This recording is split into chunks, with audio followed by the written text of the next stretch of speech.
pretty much,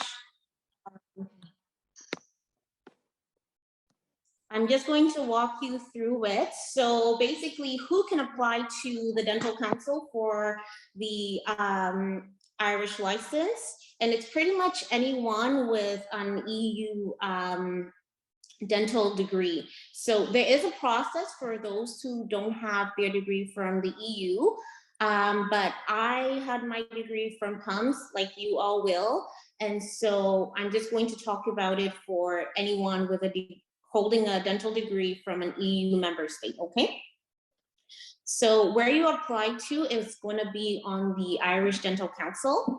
And this is the website there. I'm going to send IBSG this PowerPoint with all the checklists that you'll need, and you can just follow that. So you go onto this website, and this is what the website looks like. There's a lot of information for currently practicing dentists and anyone who would like to register.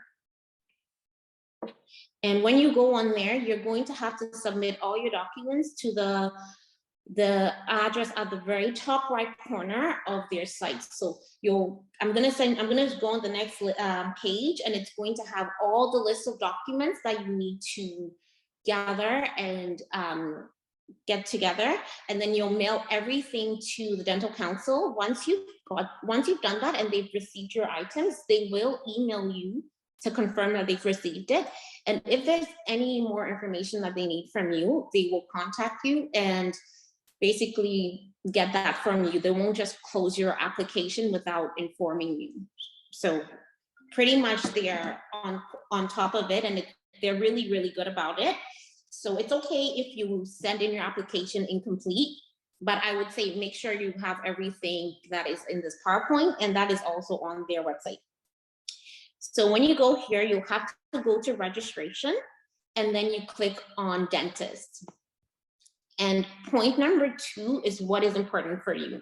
Point number 1 is for people who have gotten their dental degree from Ireland. But point number 2 is for anyone who's gotten it from an EU member state. And so it just has the whole list of documents that you're gonna need. And I will basically talk about each one now. So the first thing is the application form, which is just at the bottom of the list for number 2. You just have to fill it. I think you have to fill it by hand. It's a bit outdated in that sense, but you just fill it by hand. I would say wait till you have all the documents before you date and sign it, because your documents have, I think, about a month or 3 months to be valid. And so just wait till you have everything before you date it when you're about to sign it.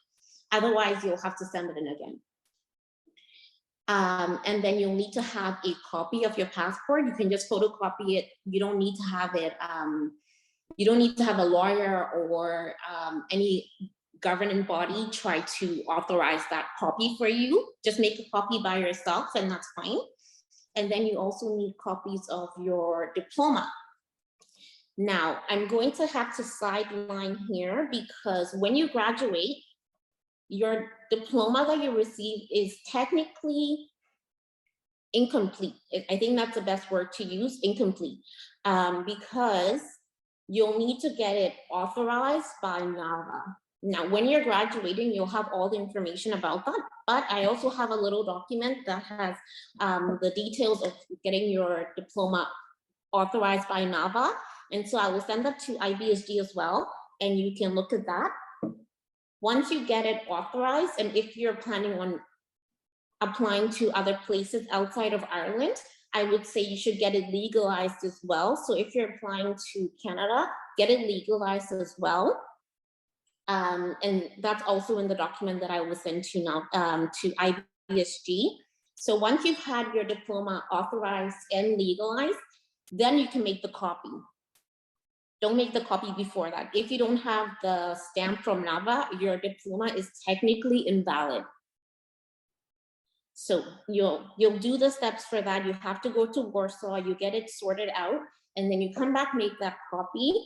And then the second thing you need to do after you've gotten that stamp is you need to contact the Conformity office. Now his contact is at the end of the PowerPoint.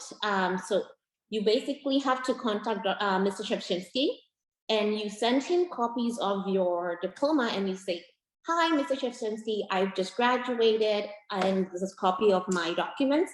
I need you to write me a letter for conformity, saying that I have conformed with Polish standards of practice." And then he also needs to write a letter for you for good standing. So that is point number D and point number F.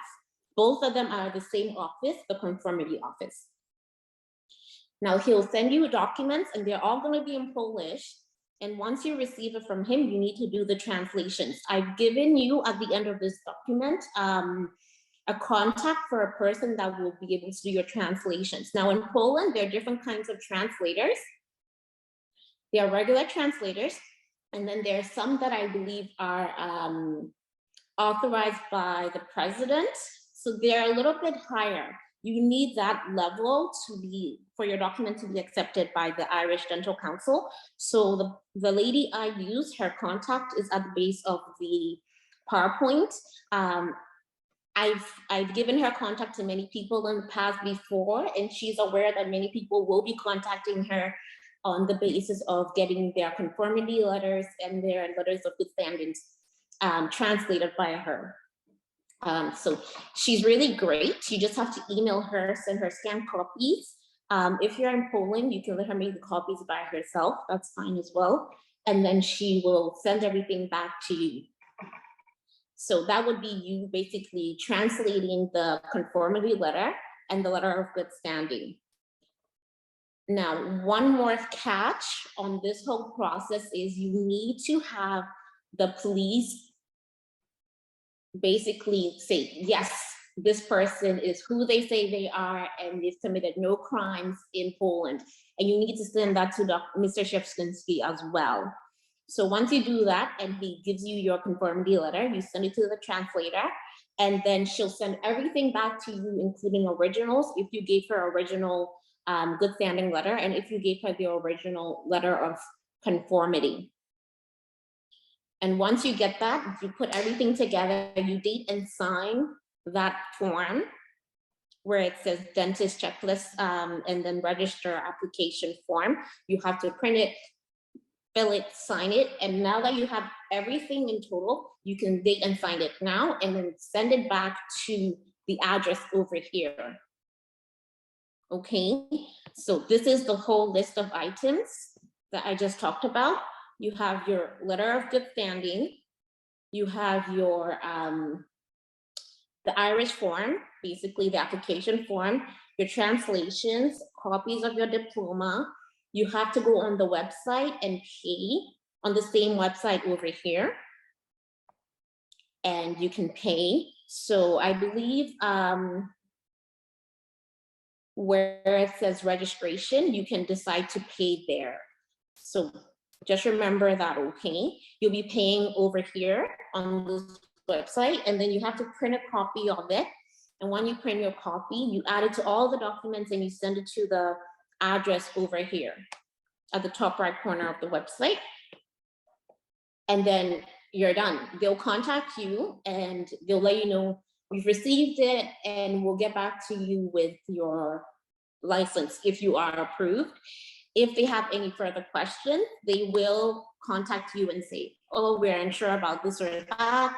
Can you send me more copies of something? Or if they don't accept your translations, that is, if you don't use the letter for Małgorzata, then they may, and you use someone who is not to the level that they accept, they may ask you to resubmit that. Or if you have submitted your documents outside of that 3-month window, you may have to resubmit some stuff. So just make sure that you're keeping everything within this 3-month window. You start with the police background check. You send that to Mr. Shevchinsky with your copies of your diploma after it has been authorized by NAVA and legalized. And then Mr. Shevchinsky will send you 2 letters, one of good standing, one of conformity. And then you send that to Małgorzata. She will translate them for you and send it back to you. Then you add that to your form, passport copy, and everything. And then you send everything to the dental council here. And that's pretty much it. It's really simple. It's just lots of steps. It can take a couple of weeks because you have to keep waiting for different bodies to send you documents before you can finally send it off. So that's pretty much it. I will send you guys this. I will also send you the information for how to get your diploma legalized and authorized by NAVA and the legalization office. Okay, so that's pretty much it. I'm going to stop sharing my screen, and then you can ask me questions if you have any, but it's pretty straightforward. It's just a lot of paperwork.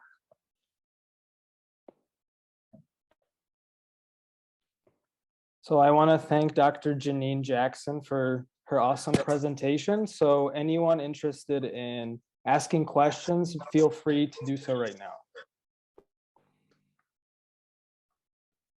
Can I ask a question? Yeah, what's up? All right, so I'm a Canadian and I'm trying to attempt this. Is that follow the same process that you did for the European? Your question being that you're Canadian who will be getting your diploma from PUMS, yes? Yes.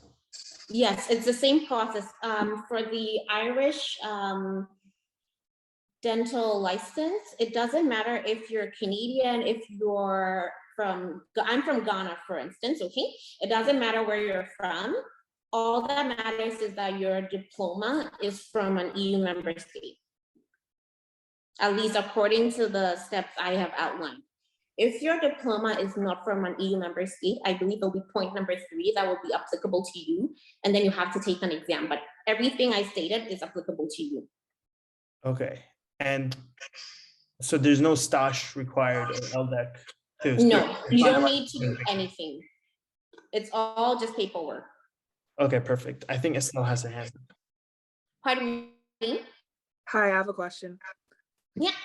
I saw a point and it was about the proof of English language proficiency. Does that mean you have to take the IELTS exam? Like the English? No, you don't need to take that. When you submit your, thanks for bringing that up because that's actually not in my list.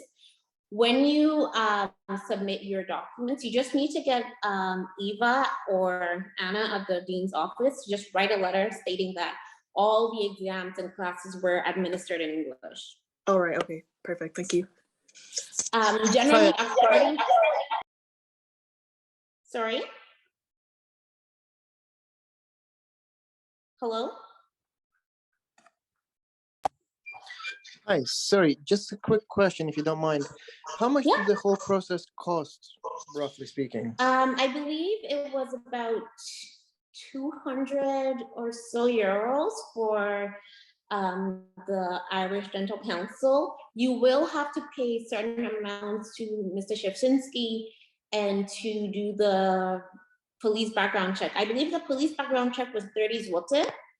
And Mr. Shevchinski has changed his pricing in the past. When I had referred friends to do it a year after I had graduated, the price had changed, but he will let you know whatever the new price is now, because now it's about 2.5 years since I graduated. So I'm sure it has changed again since last year.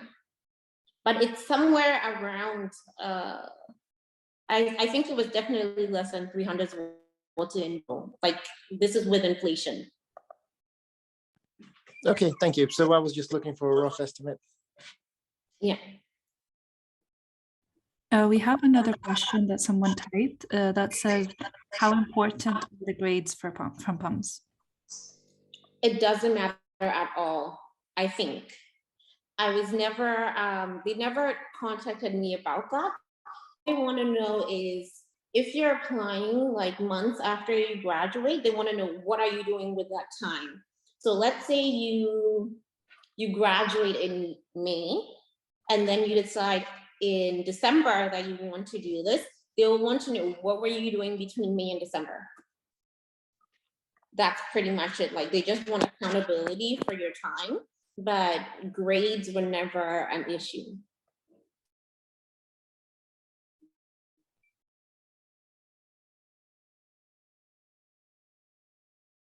Is that okay? How has your time been working in Ireland after getting your license and everything? It's been okay. After I received my license, the pandemic hit, so nobody was hiring. And then once I started working, it's been great. Every clinic you go to will be different. I've been really, really lucky. I love the clinic I'm with. It's fairly diverse.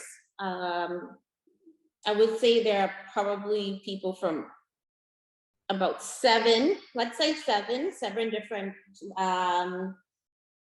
places. So a few people from Europe, Asia, Africa, North America. I was lucky to be able to get into a diverse clinic. Our style of practice is a little bit different from what you'll find in most clinics. We have meetings all the time. We discuss cases. We discuss techniques. We discuss so many things. And someone is always there to help you in my clinic. Now, other clinics are a little bit different. We may have a little bit more of an independent approach. So really, it depends. But I was really lucky. Like I found the clinic that I would definitely want to get into. Now, the work permit, I'm just seeing that there was a question about the work permit. The work permit takes a long time. It can take anywhere between 4 weeks to 8 weeks or longer. It's still a lot of paperwork, and you need to be able to get a clinic that is willing to sign on for your work permit. They don't have to pay for it, but you'll need to have someone who's willing to be like, yes, I'm okay waiting 8 weeks minimum for you to come over to the country on your work permit. And they need to be able to say, yes, I'm willing to guarantee on your work permit that yes, we are hiring you, and yes, we will be paying you X amount of money, blah, blah, blah. The work permit is a bit expensive. It's about €1,000. So you have to just be mindful of that. Okay, thank you. No problem. I have another question. Mm-hmm. Are you looking to specialize in any particular area of dentistry? So getting out of PUMS, I really did think I would want to specialize. I was very interested in orthodontics at the time. And my main goal was to move back to Canada. But then in Canada, once you specialize, you become restricted to that field. So I decided I wasn't interested anymore because I wanted to do as many fields of dentistry as possible. So currently, I would say no, I'm not interested in specializing, but I am interested in taking more courses that may be more specific to certain fields, I would say, yeah. And also, my last question about the specializing. Do you know, I was trying to find information because I want to specialize in orthodontics, and I was seeing stuff saying that you have to like work as a general dentist for 5 years before you can take courses in orthodontics. Do you know anything about that? I wouldn't know, no, because I had decided I wasn't interested in specializing anymore before moving here, so I haven't done any research into that. Now, I would say the best way to figure out about this would be to contact the Irish Dental Association, not the council. All right, thank you. You're welcome. I have a question. Like, how long do you need to wait for the result, like after you send all the documents? And also, like, was it competitive when you applied? I don't think there's much of a competition here. It takes a bit of time. It's not too slow, I would say, in terms of the license. I think it took like 2 months. The year after I applied for my friends. The year I applied, I don't know why, there was just a huge delay. It took me about 6 months to get mine. But I know like currently people are getting it within 2 months and 1 month. Okay, thank you. Sorry, I have another question. No You problem. said you're trying to go to Canada and everything. Does Canada accept the Irish license? Canada is a bit different. Their main focus is where you got your diploma. Okay. So it doesn't matter that you work in Ireland. Your diploma is not from Ireland. It's from a it's from a country. It's from a non-recognized zone, and so you'll have to go through the whole equivalency process. So we have to do AFK and everything. Yeah. Is that what you wanted to do the AFK and the ACJ and stuff? Yeah. Will you still be doing that? Currently, I think the AFK is back. There was a whole drama with that for a bit. And then the NDVE like took forever to process applications. So between 2019 and 2020, they were still processing applications that were sent in about the first few months of 2019, which was the year I graduated that June. So I didn't get processed till the end of 2020. And I had already been like, I already had my Irish license. And so I just was no longer interested. Yeah. But I am considering finishing it since I started anyway. Sorry, what does that mean? Finishing what? The equivalency process. Okay, cool. Okay, good luck. Thank you.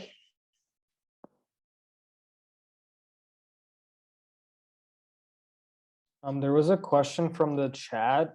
Someone asked, when in your final year at PUMS did you begin the application process? You can't begin any processes till you receive your diploma, unfortunately. You can look into stuff, but you can't start any applications really. You need to be able to have that have a authorization stamp on it first before you can start anything, because even just to get the letter of conformity or whatever, you need the authorized diploma, and Mr. Shishvinsky won't start that. And if you do start anything before you get the diploma, it will expire before you have all the documents in place, and so you'll have to like do it all over again.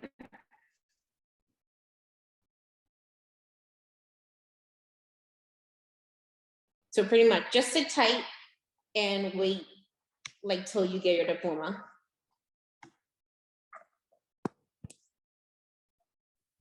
Sorry. Sorry.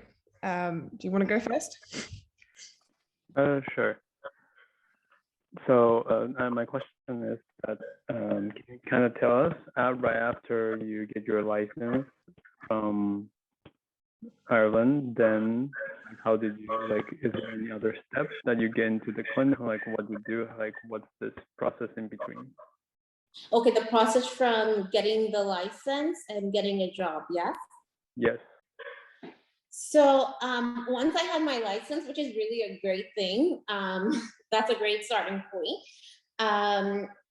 I started looking for jobs. I was using Indeed and Glassdoor and a bunch of other websites.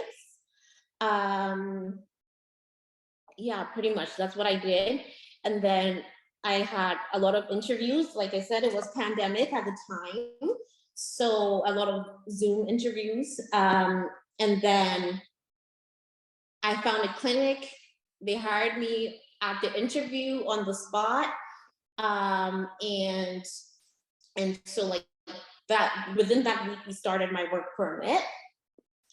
So pretty much what I would say is when you start your application for the license, start looking for jobs immediately, because I waited till I received the license first before I started looking for jobs. And then the pandemic had already hit. There was a huge delay. I would say you're most likely guaranteed to get the license. Most likely guaranteed to get the license. So go ahead, start looking for the jobs. They will verify that you are a member of the dental council when they're like about to hire you. But you can let people know, like, by the way, I don't have my license now, but I should be receiving it soon if you feel the need to say that. But generally, if someone is interested in hiring you, they most likely will wait for you to receive that license, because you still have to do the whole work permit process. And that takes a long time. Like I said, the work permit takes 4 weeks to 8 weeks minimum. And it could take longer than that. If you are, it depends on what your citizenship is. You might also need to do a visa, and that also takes 4 weeks to 8 weeks minimum. So wherever you can cut down time, start doing that. For me, I would say, if you're looking for jobs, please make sure that you're using a site like Indeed, because when you need to do the work permit, they're going to want to get, they're going to want to receive verification that the clinic that's hiring you did advertise, and they did put it in the newspaper and on websites before they hired you, because you are coming from outside Ireland, okay? And they want to make sure that the clinic gave Irish candidates a first shot. If you use a website like Glassdoor, they don't keep records of anything. So you'll have no backing to show the immigration officer that will be handling your case. So make sure you stick to Indeed or any other type of job sites that keeps records, because you'll need it later on if you do land a job. So you're saying that before getting the diploma, we should get work permit and visa? No, what I'm saying is, once you've applied for your license, start applying for jobs. Yeah, but I mean, like when you apply for work. You can't apply for the work permit without a job, because your employer needs to sign on the work permit. Okay, got it. Sorry, I had a question in terms of the diploma. So when you're talking about get it authorized, do you mean it or legalized? Do you mean like getting it apostilled, kind of like when you first kind of got into the university where they needed to legalize your transcripts and stuff? I'm not too sure what you mean. When I go into university, I just need to go see a solicitor, like a lawyer, to get my transcripts like stamped.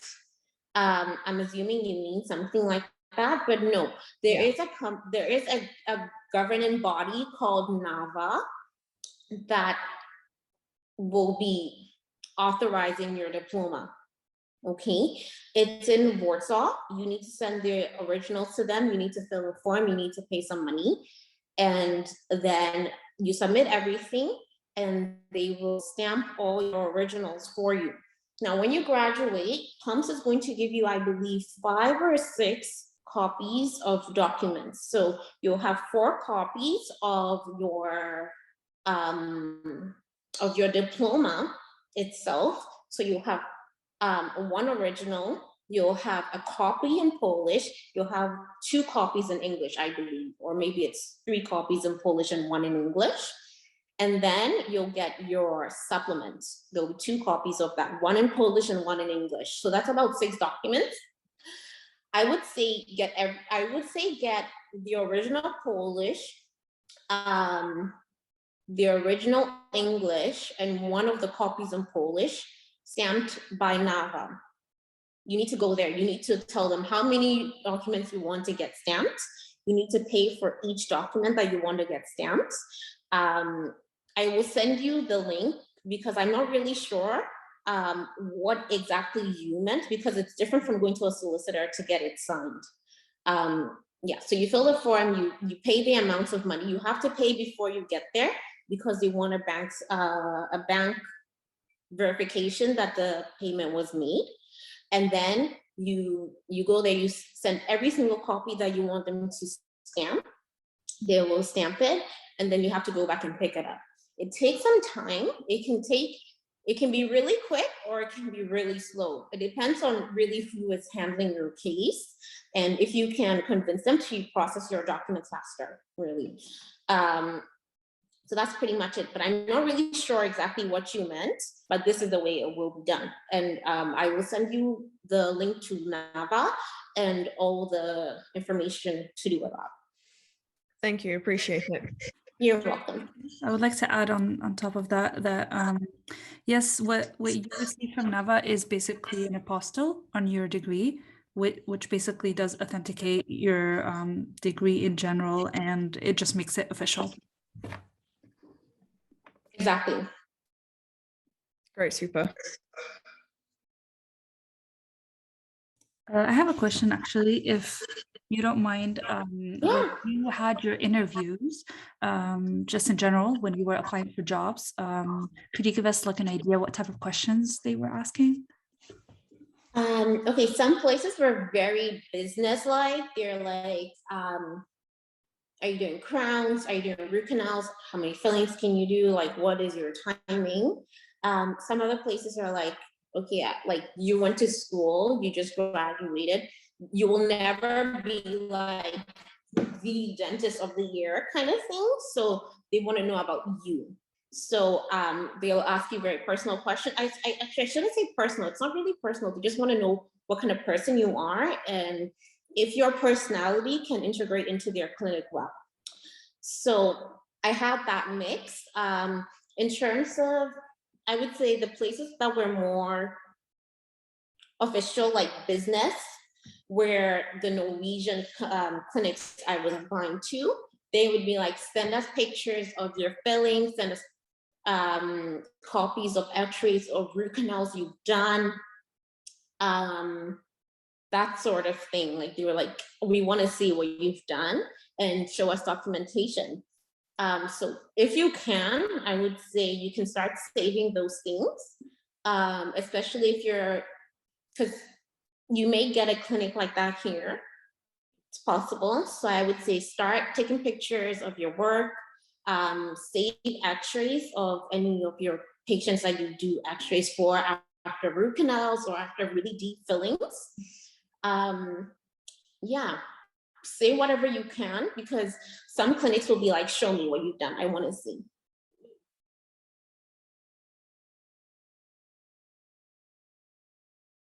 Got it, thank you. You're welcome. There's a few questions. LeBron James asked salary for a newly graduated dentist practicing in Ireland. I would say the starting point is 40,000 euro. It's really low. It's not like North America.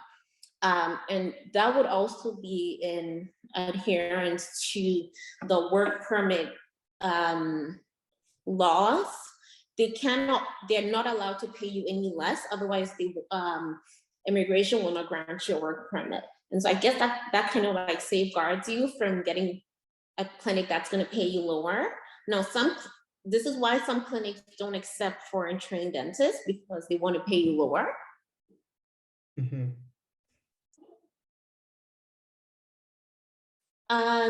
Based on my Irish colleagues, like Irish trained colleagues, I would say yes, it's worth it to do the DDS here, as per that question. But I think you do catch up anyway. It's okay. Sorry, could you repeat that again, that last part?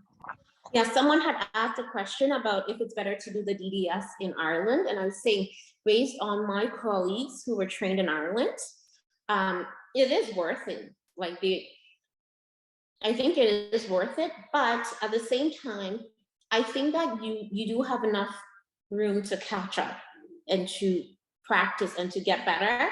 I think you'll take about 5 years to get to the point where you're like, I'm the shit.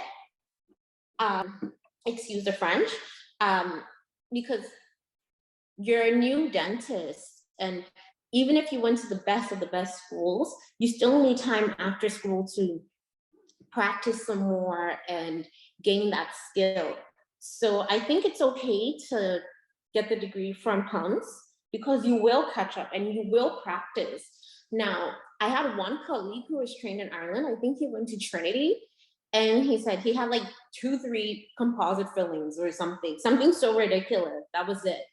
You guys get to do so many fillings in pumps, you know. I think he hadn't done many root canals, few extractions. I don't think I did so many extractions and pumps either. Like I met the minimum or something like that. And the same thing with the root canals. Like you get a couple of canals and you've met the mark, and that's it. And if you go over, it's not like you're going double over the amount that you need to graduate. You're just doing like a couple more over. So you won't really feel fully confident, but you do know the basics of what you need to do now. I would say one thing, if there's anything I would say you need to practice, I would say practice a little bit more of the crowns. That's one thing I would say. And then the second thing I would say is PUMS doesn't teach perio. Learn your perio. Now, perio is not a big deal. The classification for perio changed, I believe, in 2018. I'm not sure if PUMS is using that. I think they're still using the classification before that, at least when I graduated. So I would say just get up to date with that. Learn how to do BPEs. Learn how to do full-scale perio charting. It's not a big deal, but it gives you a more holistic view of the patient, because I think that a lot of people are walking around with undiagnosed perio. And you really just want to be able to give your patient as much as possible. You know, you don't want to throw a root canal crown at a patient. And the truth is, grade 2 mobile, the person has a high level of perio, like stage 3, 4, grade C. You really don't want to do that. You're not giving them the best options. So I would say learn the perio. Everything else is fairly okay. Everything does make more sense when you start practicing though.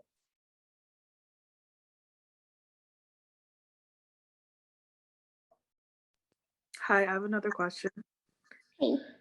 When applying for jobs, did you look into applying for the HSC dental service? Sorry, say that again? When you were applying for jobs, did you only look at applying for private practices, or did you look into applying through the HSC dental service? I looked into both, but mainly private, because I just felt that, just as with everywhere, private clinics kind of uphold a certain standard. And because I knew that I wasn't feeling so confident about my skill, time had also passed since I graduated. I wanted a little bit more cutthroat because I wanted to grow super fast.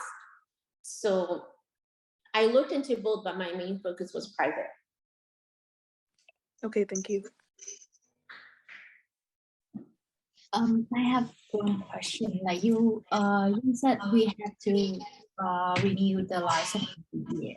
So like, yes. Do we need to go through the process every year, or no? So basically, this whole process, you do it once, and then once you have your license, you have a window to renew it. So let's say the deadline to renew it is 31st January. All you need to do is go back onto the site where you paid and pay again for a retention fee. That's it. And once you've made that payment, you will basically receive your new license in the mail again. Like, it takes about a month or so, but once you pay, you're good. Even if it means you're paying it on the 30th of January, let's say the 31st, like just make sure you make that payment. I think if you miss that mark, you have to start again. It's really weird. I've never let mine expire. I've always renewed it like a month or two before it expired, just because paranoia. But I think like once you pay, you're good. I believe they do they do mail you to remind you. Like they send you the letter in the mail being like, oh, it's due on this date, don't forget to renew it. So is that you keep considering the renew it. Is there any Sorry, say that again? Like, basically you keep renewing the license, right? But is there any point that you don't need to do it? No. Unfortunately, if you want to practice, you have to renew it every time. And once you don't renew it and it expires, technically you're no longer a part of the council. So it's like you'll have to reapply to join the council again. It's not worth it. And it's not that expensive, like comparing to like if you were renewing UK license, for instance. I think that was like, I don't know, 600 plus pounds versus the Irish license retention fee is like €290. So it is worth your while to just renew it. Thank you. Hello. Hi. So I have a question. So basically, I'm an Irish dentist, but I gained my BDS from my university in Sudan because I live here. And like, so I know that I have to sit for the Irish dental exam because like I'm a foreign dentist technically. But I heard that in order to apply for the exam, I have to like provide proof of 3 years of continuous practice post graduation. But like I'm a recent graduate, so I don't have that. And like I heard that I can provide proof of continuous practice if I don't have the 3 years, but I'm not really sure if that's true. So do you know anything about that? No, I don't know. I don't know anything about it in terms of like for dentists who graduated here. But I do, like I said, I do have colleagues who graduated here. So if you want, take my contact from IVSG and I will speak to my colleagues tomorrow morning and find out what you need to do. All right, thank you. You're welcome.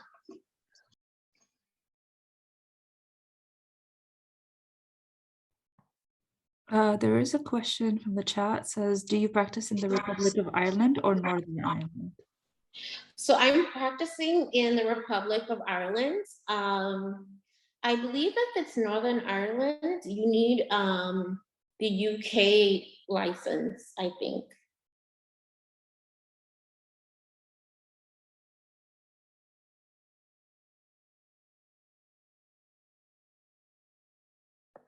Sorry, just scrolling through the questions now.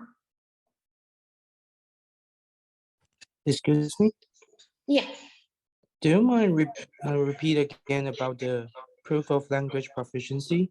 Do we need to like take the house test? No, you don't have to take any IELTS. All you need to do is tell the dean's office, hey, I'm applying for my license in blah, blah. Can you write a letter confirming that all my classes and exams were administered in English? That's it. So they write that letter and you submit it with your documents. Okay, thanks. No problem. I believe I should have a copy because I always ask them to scan documents I request to me so that I have the scanned copy anyway. So I will see if I still have the email from them and I can send that to IVSG so you know what it's looking like. It's very, very basic letter though. Sorry, I have another question about the police. Yeah. Is there like any procedure we can ask the police, or we just went to the station and we'll get the document? Yeah, you just go to the police station. I forget the address. I'll look it up, but I think it's a courthouse as well, that station that you're going to go to, and you ask them for the document to fill for a background check. That's it. So you fill it and then you pay right there. They stamp it right there. That's it. Everything happens right there within those 5 minutes. So are those documents also need to do the like translation or everything? Yes. No, actually for the police background check, you don't need to do any translation because you're sending it to Mr. Szepczynski. He's Polish for the letter of conformity and good standing. You won't be sending the police background check to the dental council. Okay, thank you very much. You're welcome. Now, guys, just keep in mind that everything you're sending to Mr. Szepczynski for the letter of conformity and the letter of good standing, you can just scan it and email it to him. You don't need to mail anything to him. He's really good about that. And if you want, you can tell him to send you scanned copies of what he's mailing back to you. Or he will even like volunteer that himself. He's really, really good about those things.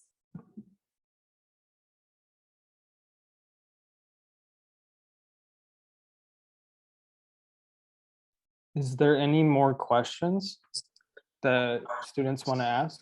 Because I know it's been a long presentation and there's been a lot of questions. So I was just wondering how many more there are.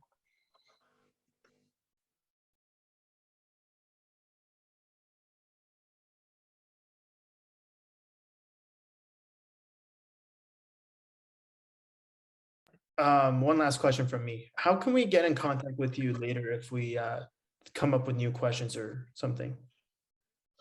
I will give IVSG my iMessage and my email. Okay. Yeah. Sure. Thank you. You're welcome.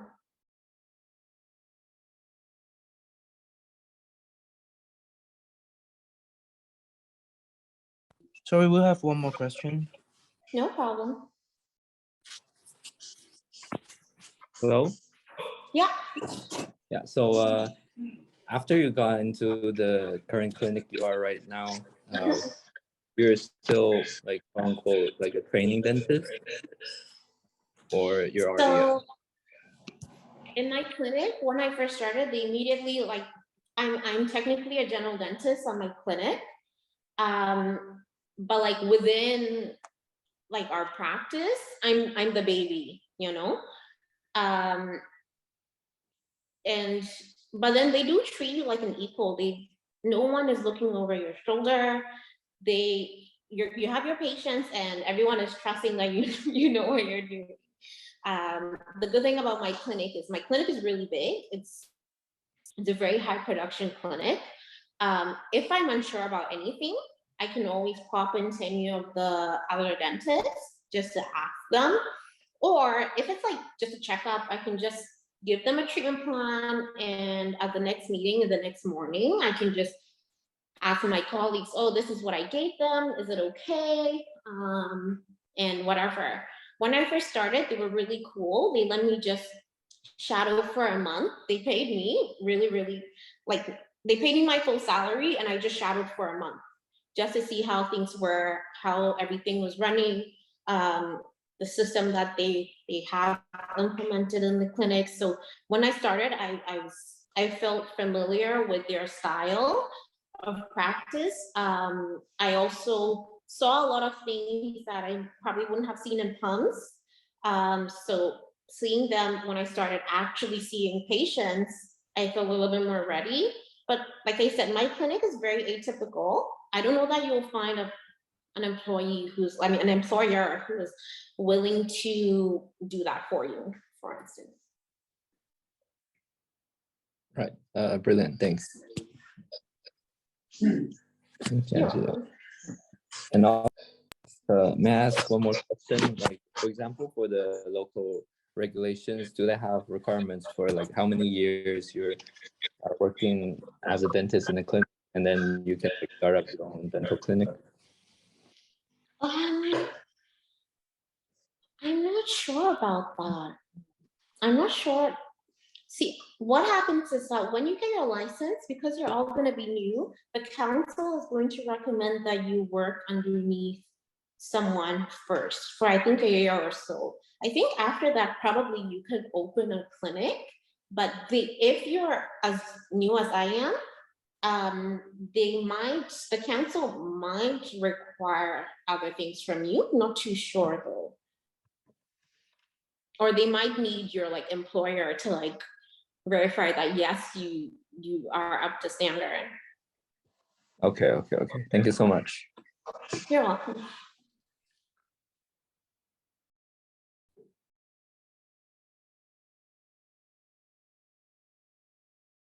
Okay, awesome. So I want to thank Dr. Janine Jackson for her presentation and answering all of your guys' wonderful questions. Obviously, we recorded the meeting, and also a presentation will be provided to IBSG, also DSA, so it will all be sent to all of you students. So thank you once again, Dr. Janine. You're welcome. I will pass on my contact to Lydia. And so you guys can hit me up at any time. If I'm at work, I may not reply till I get home, so bear with me, but generally I will reply any questions you have, so feel free to hit me up if you have any questions. There's nothing like a stupid question, and there's nothing like bothering me. Like, whatever questions you have, just shoot them my way, okay?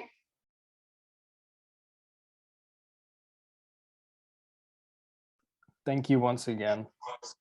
Thank you so much. Thank you. Thank you for having me. Thank you. Yes, thank you.